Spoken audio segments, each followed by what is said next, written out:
کیا وہ یہ نہیں سمجھتے کہ جب 88 میں شہید محترمہ بے نظیر بھٹو تھی، 90 میں نواز شریف تھے، 93 میں پھر بے نظیر بھٹو، 96 میں پھر میاں صاحب، تو یہ سلسلہ ہر بار الیکشن کیمپین میں اور تمام قیادت بھی اس بات کا اظہار کرتی رہی ہے کہ ماضی کی غلطیوں کو ہم دہرائیں گے نہیں. تو اس کا مطلب یہ ہوتا ہے کہ وہ ماضی کی غلطیوں سے سیکھنا چاہتے ہیں. تو یہ ماضی جو سینئر لیڈرشپ ہوتی ہے، اور جو ابھی بلاول صاحب نے ایک شعر پڑھا ہے کہ جوانوں کو پیروں کا استاد کر، یہ بالکل یہ اشارہ کرتے تھے اس طرف کہ جناب ایک بار پھر بلاول بھٹو زرداری اپنے موقف پر، اپنی بات پر بالکل اسی انداز میں اپنی گفتگو پر کھڑے ہیں جو انہوں نے ماضی میں کچھ دنوں پہلے جلسوں میں تقریروں میں کہا تھا، اور آج بھی اپنی بات پر قائم ہے. اور پاکستان پیپلز پارٹی کے چیئرمین کوئی ایک معمولی کسی سیاسی پارٹی کا ورکر نہیں ہے، وہ ایک ایسی لیڈر کا بیٹا ہے. یہ اگلی باری پھر زرداری کی جو نعرہ لگایا گیا ہے، یہ وزارت عظمیٰ کے لیے لگایا گیا ہے یا صدارت کے لیے؟ بلاول بھٹو بھی بلاول وہ تو ہیں سر، لیکن زیادہ تر وہ سابق صدر بھی رہے ہیں، اور پاکستان زرداری سے جو ہے نا زیادہ تر زرداری صاحب کے معنی لیے جاتے ہیں. جی پاکستان پیپلز پارٹی کا ورکر جو ہے وہ کہتے ہیں جب پہلے صدر بنا تھا زرداری، پھر صدر بنے گا سرداری.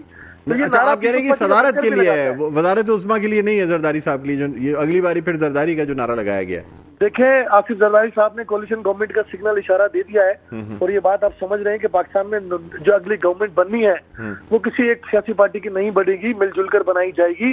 اور کسی کے پاس number games, Pakistan Peoples Party کے حلقہ احباب یہ بتاتے ہیں کہ کسی کے نمبر گیم پورے نظر ہوتے نہیں آ رہے. پاکستان پیپلز پارٹی بھی یہ ثابت کرے گی کہ Pakistan Peoples Party number games میں سب سے آگے ہوگی، لیکن اس بات کا دعویٰ پیپلز پارٹی بھی نہیں کر رہی کہ ہم سنگل میجورٹی میں ہوں گے. اگر کوئی اور یہ دعویٰ کر رہا ہے تو ضرور ان کا حق ہے، وہ کریں دعویٰ، شوق ضرور پورا کریں.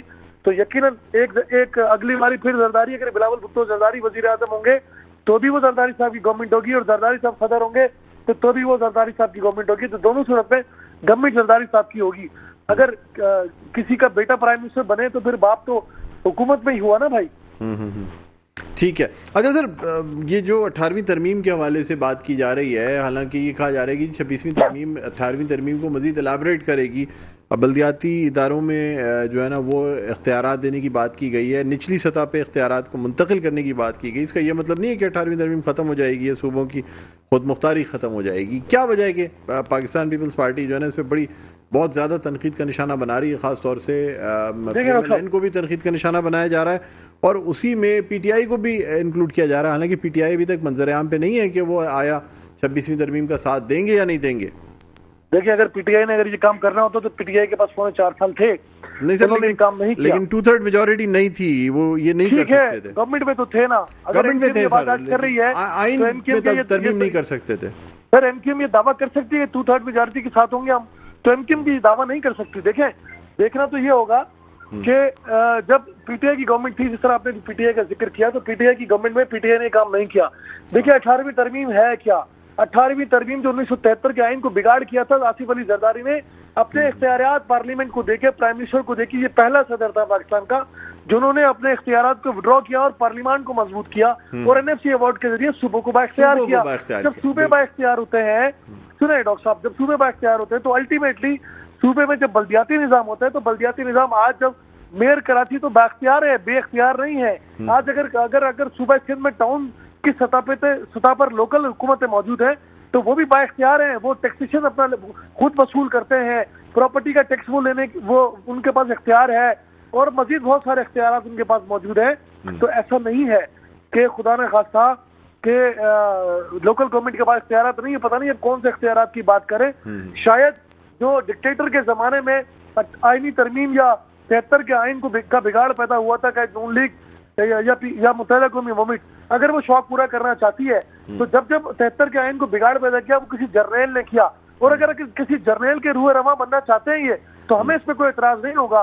ہم اس کی مذمت کریں گے، ہم اس بات کو روکیں گے، کیونکہ 73 کے آئین کے بانی پاکستان پیپلز پارٹی اور ذوالفقار علی بھٹو تھے، تو ہم اس آئین کے دفاع کرنے والے بھی ہیں اور ہم اس آئین کو بنانے والے بھی ہیں.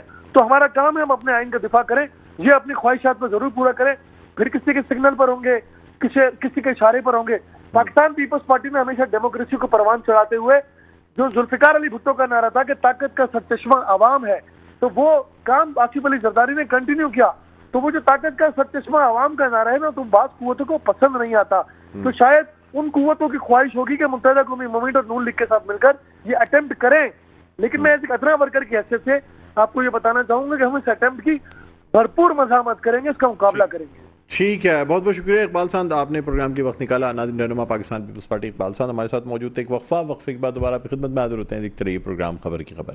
جی ناظرین, ویلکم بیک. ایک دو پھر آپ کو خوش آمدید کہتے ہیں پروگرام میں خبر کی خبر. میں ہوں آپ کا میزبان ڈاکٹر بلند اقبال. ناظرین, اب ہم بات کرنا چاہیں گے میاں نواز شریف کا جو کل کا فیصلہ آیا, اس کے بعد مختلف باتیں کی گئیں. ایک طرف تو ایون فیلڈ اپارٹمنٹس کے حوالے سے جو پوری تاریخ تھی مختلف جگہوں پہ وہ دہرائی گئی. ساتھ ساتھ یہ بھی کہا گیا کہ جی ایون فیلڈ کے فیصلے میں بری ہونا ایک طرف, لیکن 62(1) کے تحت جو نااہلی ہے وہ برقرار رہے گی اور وہ تاحیات نااہلی ہے.